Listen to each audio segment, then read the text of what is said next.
So there are a lot of willows available.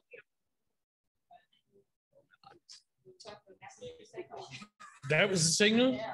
Oh, it's time. Courtney. Hi. Glad to see you here. Good to see you too, Carl. I can't believe that you would be nervous. I did this a month ago, so I'm not nervous. Welcome. Well, I think I passed a public speaking class back in college by the skin of my teeth. So. Okay. Fortunately, we talked a few days ago, so we know a little bit what we could talk about, but not really. First of all, your title, Courtney, is? I'm marketing representative. You're marketing representative, and Shannon? She's the director of marketing. And at the moment, she is not here because she is? On maternity leave. And tell us about her baby. Her baby is beautiful. His name is Vincenzo Joseph. He was born 8 pounds, 14 ounces, I think 19 and 3/4 inches long. So they're both doing very well. I'm hoping to actually go see Shannon over the weekend. So good. Has she got a date to get back here? She could technically take 12 weeks. That's what New York State allows now for maternity leave. So she's already itching to come back, but she'll start doing a lot of stuff from home, like doing phone calls and emails and stuff to kind of help me out. But I don't think we'll see her back until probably late September. And are you going crazy doing the entire job yourself? Crazy is my life. Crazy is your life. I like crazy. It makes things go faster. It makes the day go faster.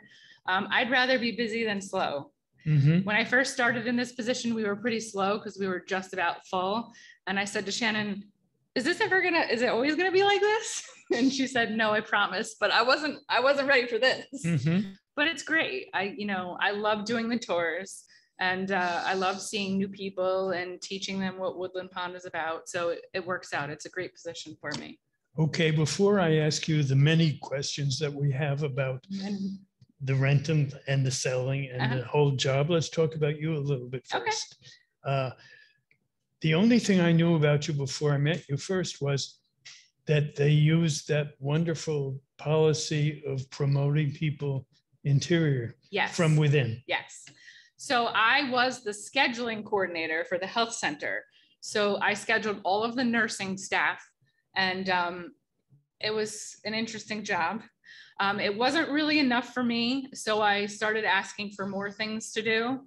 And then I started scheduling all of the health center residents for their medical appointments, AL and GB, and talked with their family members about when their appointments were and stuff. So I got to meet and and interact with a lot of the residents from assisted living in Garden View, which I found awesome too. I really like talking with a lot of them. And then this position came up, and both Bridget and Michelle thought I should apply for it and interview with Shannon. And I was very nervous. I don't have an ounce of sales or marketing in my repertoire at all. So I was very hesitant at first. Change is also something that a lot of people have a hard time with.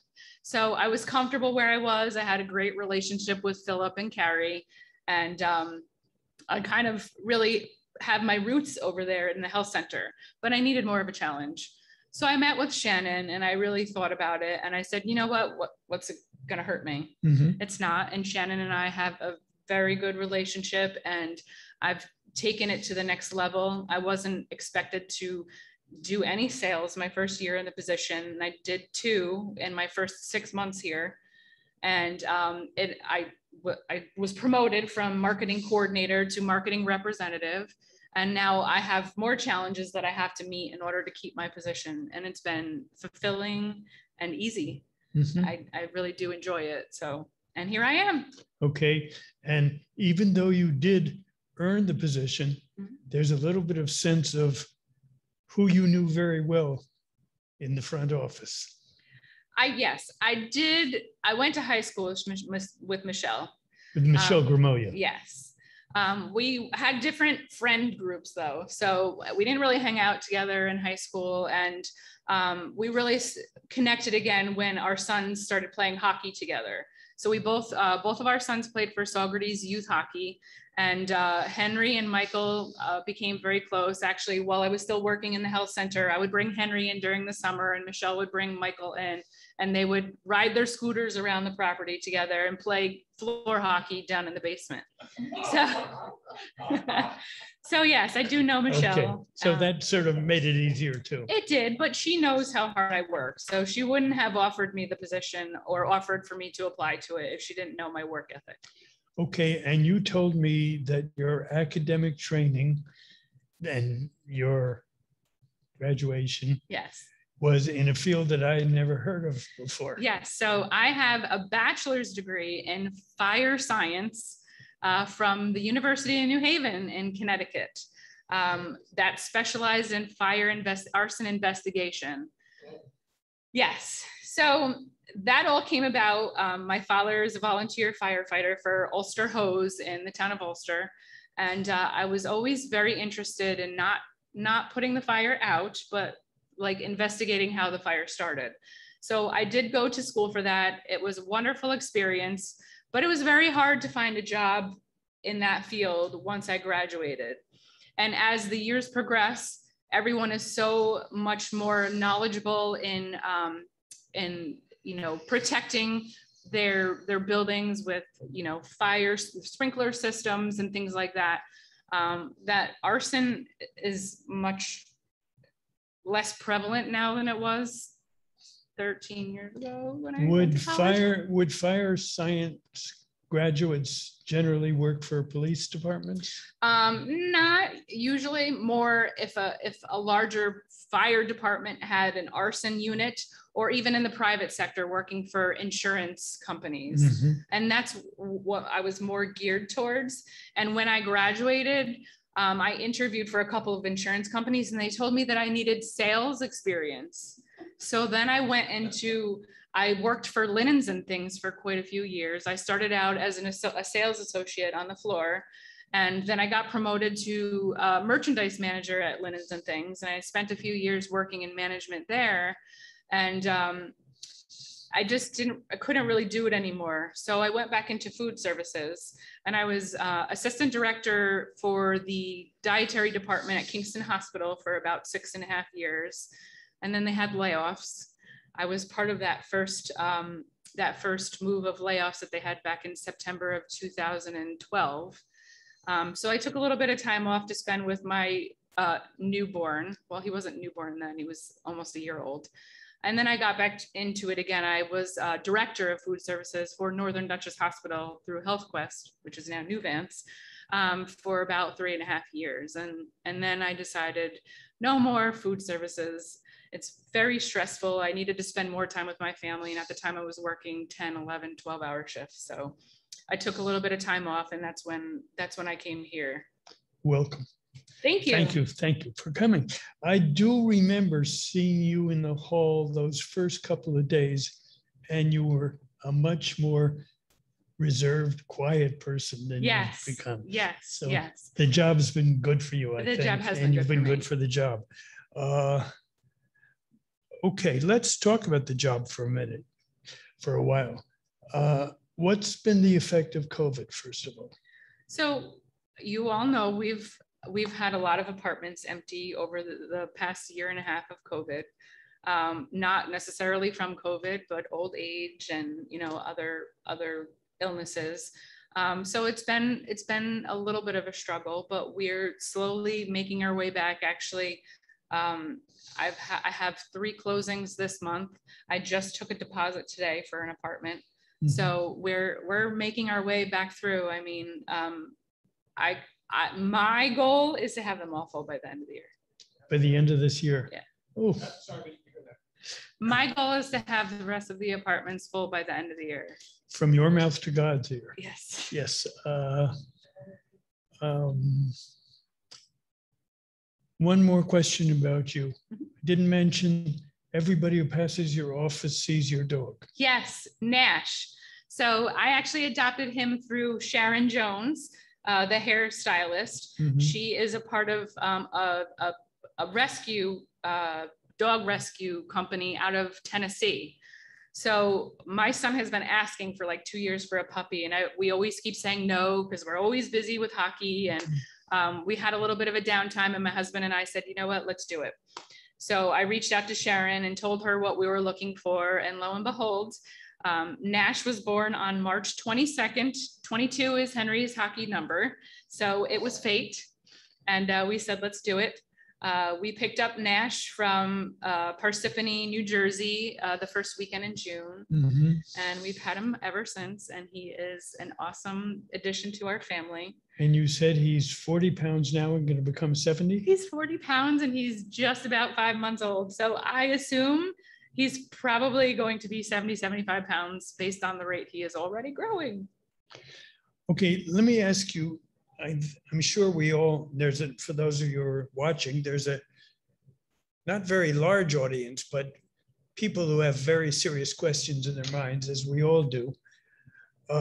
I'm going to ask you a difficult financial question that's always been bothering me. Okay. If a resident comes in here and lives for a very short time, mm-hmm. or if another resident comes in here and lives for 10 years, financially, what is the difference? Is there any difference in the bottom line for Woodland Pond? It depends on the entrance fee plan they choose. For instance, someone who comes in at the traditional entrance fee plan and only lives here for 5 months versus someone who comes in at the 90% entrance fee plan and lives here for 10 years, it's probably going to be about the same amount of money we have to return to the family. Mm-hmm. You all know you've filled out the refund designation forms when you moved in so that any refund goes to your beneficiaries if you pass away. So basically, the traditional entrance fee plan does award a refund to beneficiaries if the resident moves out or passes away before 48 months is up of residency. The 90% entrance fee plan awards a 90% refund to the beneficiaries, no matter how long they've lived here. So there may be a prorated amount based on the traditional entrance fee, and then there's the 90% refund based on however long they've lived here. So in other words, there's no simple answer to my question. There is no simple answer. Okay. Question about health requirements before somebody is admitted. Mm-hmm. That's not your department? That's Mary That Jo? is not mine, but I can. So I have conversations with people over the phone and through tours, and I can basically tell whether someone is going to be cleared for independent living based on their medical. So if they call me and they tell me they already have care at home, if someone's helping them do things at home, I can say there's a great possibility they wouldn't even clear for independent living. If someone's just coming into their home to help them with cooking or doing grocery shopping for them, then that's still a possibility. It's just that if they have someone coming in to help them with medication management, helping to do showers and getting them dressed, more of those activities of daily living, then I know it's probably not going to happen for them living in independent living. Who makes the decision? Mary Jo and Sarah, and then sometimes Michelle also gets involved.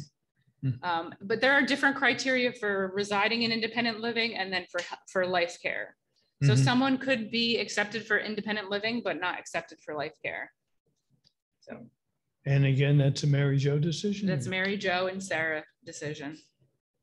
Mm-hmm. You had a question there, George? I understand. You get accepted for independent living, but not for life. Yes, you can. Yep. Some people can be accepted for independent living, but not for life care. Correct. George, your voice cannot be heard like that. Yeah. So basically, to be an independent living resident, you have to be able to care for yourself, even as a husband and wife. In the absence of the other, you have to be able to do all of the daily activities of living, get in the shower, dress yourself, schedule your own doctor's appointment, get in and out of a wheelchair by yourself without the assistance of another. All of the normal things that you do while living at home. Life care, there are different considerations for life care. So some illnesses, some chronic illnesses may preclude you from life care. Different diseases like Parkinson's, ALS, lupus, diabetes, cancers, may preclude you from getting life care. So you may still be able to come in as a resident, but you just would not get life care. You would never be approved for life care and not residency though. You'd have to have one in order to have the other. Okay, another question about that's been in my mind is the status of the marketing office. You told me you have a budget.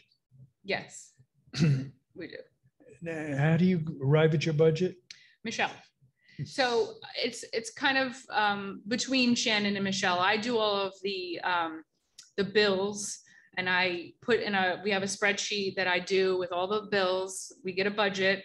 And then every year going forward, we base our budget for the following year based on what we spent this year. So sometimes it changes based on if we're changing any kind of a marketing strategy, if we're, starting with a new marketing group.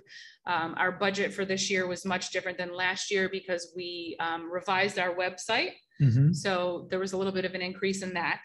That was your department? That was our department. Yeah. The website. Okay, so the decision of where the money is spent and how it's spent, is that a collaborative decision? How is it made? Yep, between Shannon and Michelle. Sometimes I get involved, but I did a lot of that in my previous jobs, and I just want to pay the bills. I don't want to tell everybody how much we need. So that beautiful back page in Hudson Life is decided by... And Hudson Valley Magazine. Hudson Valley Magazine is decided by Michelle and Shannon together. Mm-hmm. What changes have you made in your sales procedures in the last year? How long have you been doing this now? 2 years. 2 years already. 2 years. Okay, in the last year though, what changes have you seen? You had this terrible year, so I know, maybe that's it's not really a fair tough. question. So, we've increased a lot of our marketing. We've done some marketing with the New Yorker. So to kind of reach out to the New York City population, especially since all of the COVID happened. As you all know, they're coming up this way in droves. But we've also decided to start doing some marketing up in the Albany area because there aren't a lot of CCRCs up in that area as well. So we're now going to start, sending e-blast emails to that way. And then we're going to start doing some paper marketing up in that area as well. Somebody had suggested to me, and I passed it on to Shannon, that the real estate agents don't have houses to show to people. Why don't they recommend this place?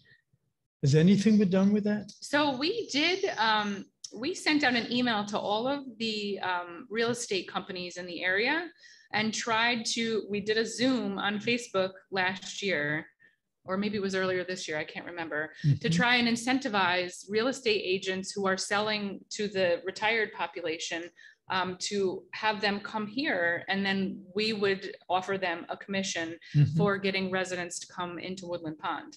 Nobody responded? No one really bid on that. It's kind of disappointing because I think it would be a really big opportunity for realtors. Very much so. The fact that you're advertising more in New York brings me to a question I was going to ask you. Is there any kind of a push, and this is very hard, to get more of an interracial makeup here?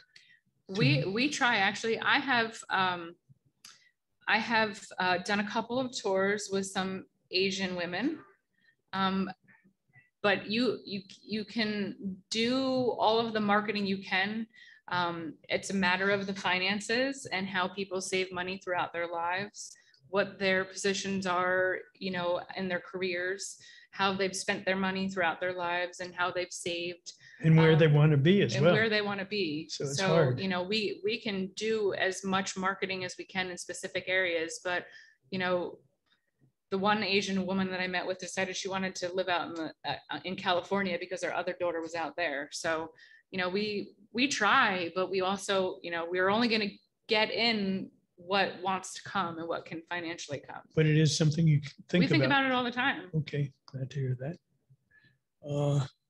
Do you people, to the extent that you're like a real estate agent, do you get a bonus for each person that signed up or not? Yeah, we get commission. You get a commission on the number of sales. That's why I sort of think of you as being partially independent of the structure here. Yeah, we are. Is that a long-term policy that's been around for a while? Actually, for a long time, I think in the beginning when Woodland Pond first opened, they had an outside sales company selling all of the apartments. Oh. So, and then we kind of dissolved that relationship. So we are Woodland Pond employees. I get checks through Woodland Pond, and then I get a small commission off of apartments when we sell them. But if you sell all the apartments in the next month, you'll get a big commission. Yeah. I'm not doing it for the commission. I'm doing it because I want to fill it. Yeah. I mean, the commission is nice, but you know, I feel like we need to have more people. Even now, we're still at about 96-97% capacity, but like when I'm doing tours, everyone's like, where is everyone? And I just kind of say, well, they all kind of sleep late. They're late sleepers, or they're all doing activities right now, or when it's a beautiful day, so they're out in the community doing things because it's been raining so much, or it's been so beastly hot, or the weather hasn't been nice. What kind of feedback do you get from people when you're doing tours? What do they like? What do they dislike? Well, I don't really get too many dislikes.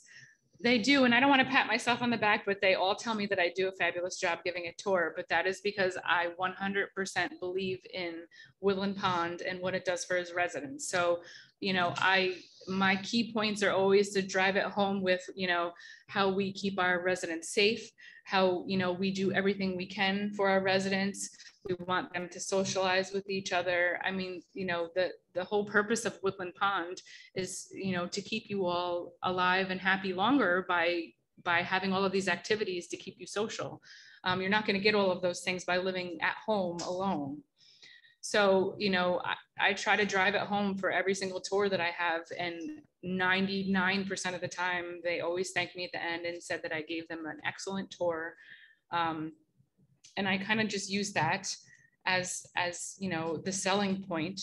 You know, we do get a couple of people that are like, you know, Woodland Pond is a great place, but it's not for me. I'm not ready yet. I'm not ready yet. Yes. The ones who say I'm not ready yet, there's no real way to convince them that it's better to come earlier. You know, I use that whole 5 years too soon or 5 minutes too late thing, but you know, at the end of the day, it's their decision. I can't force them. Some people think being in a 55 and up community is going to be better for them, and I say, well, you know, I never close them out in our program because I know eventually they may come back because they'll have to eventually move again if they need a higher level of care, and a 55 and up community is not going to do that for them. There's probably some push. Is there any push to get younger and younger people here? We would like that. You know, there's not a push, but we do try. All of the marketing is aimed at those that are 62 and older.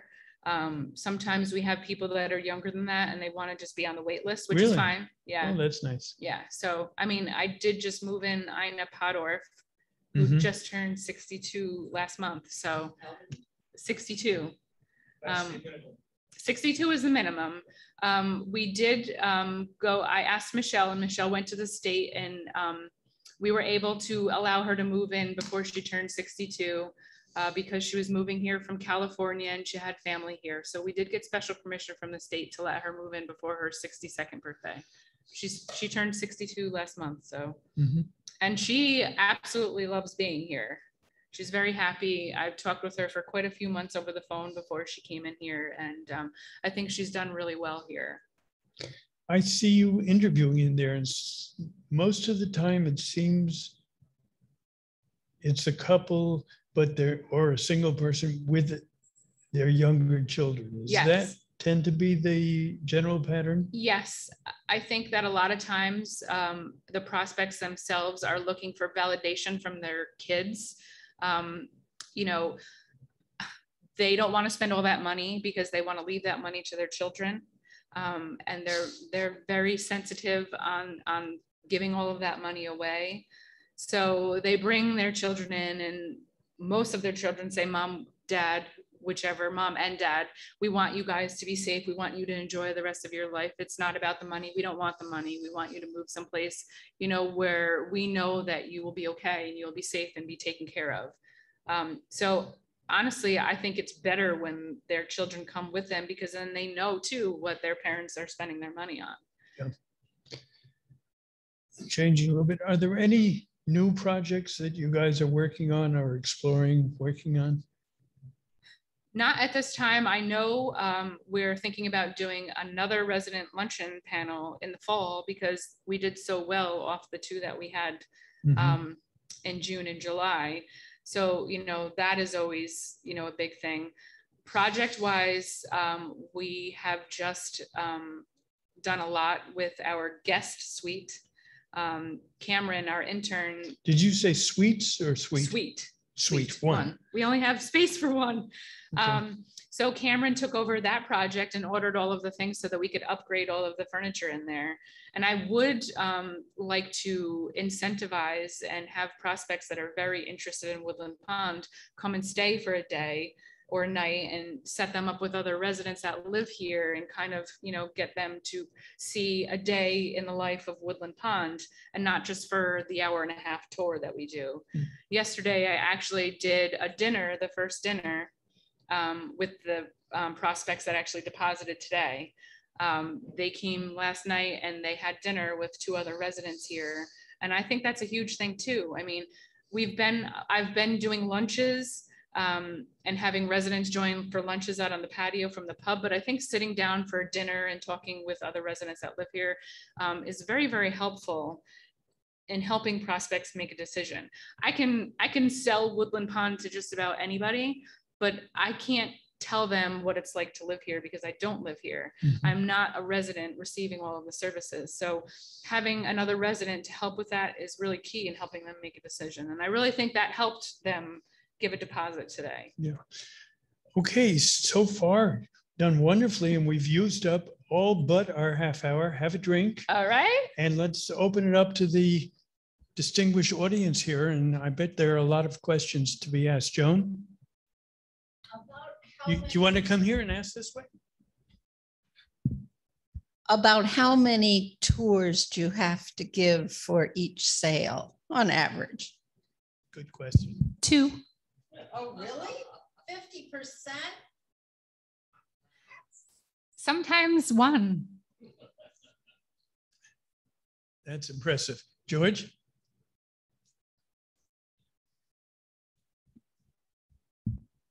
I actually have 2 questions, if I may. The first one is rather obvious, but you really haven't mentioned the fact that we've had this pandemic. We still have this pandemic. Yeah. And I'm assuming that our record of handling COVID in this place is a major, major selling point. It is. However, I think a lot of people that come here and tour don't really know the specifics of our numbers and what we've done. And I'm completely transparent about that. I let them know, you know, we've had both residents and staff contract COVID, that we've only had the 1 COVID related death within the facility. And they're completely amazed by that. But a majority of them have no idea how we've even handled COVID. So it's a good point for you to. Yes. If I may, a second question, coming back to the multi-ethnic, multinational conundrum, if you like. It was a major problem for us because we came from the Upper West Side of Manhattan. We lived in a totally rainbow community. Yeah. Totally. Our buildings beside us. And it was a major problem to leave that. Yeah. I've done a little bit trying to interest a very close Asian American colleague. In fact, we got him here for lunch one time. This was before you got on this. But he said, there isn't anybody here who looks like me. And I don't think we could handle the food. You know, it's very hard. I mean, Yeah. He's the guy who said, I asked him what the best Indian restaurant in New York was. He says, my address, because his wife is a fabulous cook. So I don't know what to say, but I do have some other ideas, and I might want to talk to you later about that. Well, as far as the ethnicity goes, there always has to be a first.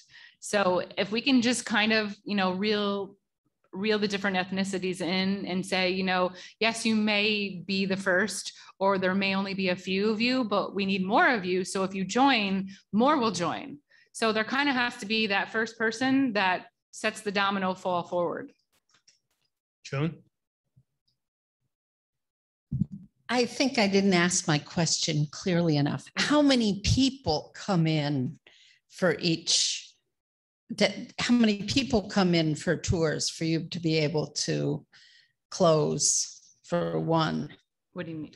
That is, What percentage? yeah. What percentage of the people who come in end up buying or closing? Oh, I never even. Approximately. Gosh, it depends. I'd like to say 1 in 10. Okay. Yeah, that makes sense. Yeah. I mean, I thought you meant how many times do they tour? So, yeah. So, obviously, a couple is going to come in and they're going to want to come in more than once to see. So usually I can sway them after the second tour that they've had. Sometimes it's the first tour and they know they want to be here. There was a couple that came in one time. They were my first tour actually. And I toured them once and they knew they wanted to be here. That's Caroline and David DeWild. So yes, they were my first tour and they will be forever in my heart. But yeah, I'd say probably 1 in 8 to 10. I mean, sometimes it's really hard because like I said, everything always comes down to the money. People are always afraid at, giving all of their hard-earned life worth money, without everything is uncertain. So I'd say that's the biggest thing. And yeah, probably 1 out of 8 to 10 tours. And I do right now, I'm only scheduling about 1 tour a day. Because I'm also following up on so many phone calls and emails every day with Shannon not being here that I just get far too overwhelmed. I took 2 days off last week and I came back to like 20 voicemails. So I'm still catching up from all the voicemails. Have you got any feelings about the fact that it used to be that they couldn't sell the cottages and now the cottages are We've gone from one extreme to the other? Yeah, we've gone from one extreme to the other. Is it going to shift back maybe? I don't know. I really don't know. I don't think it ever will. We have 15 couples on the wait list for a cottage right now. Okay. So yeah. What's your understanding about the reluctance to take the smallest apartments? People are really worried about having enough space to live. Mm-hmm. And I don't want to push the whole downsizing factor on anyone. And there are pros and cons to both living in a cottage and living in an apartment. I feel like people who are getting older might necessarily benefit more from being inside versus being out in the cottage. It really doesn't matter. We just want them here. But again, like everything comes down to the square footage with a lot of the people. They're afraid of downsizing. They're afraid of getting rid of all of their stuff. I like to tell people that this doesn't look like very big what I've got, but also in my house is a swimming pool and a gym and a restaurant. Anyway, are there any other questions out there? Well, Courtney, you were wonderful. Thank you. Thank you very much. Go out and sell some more. I will. Good. Thank you.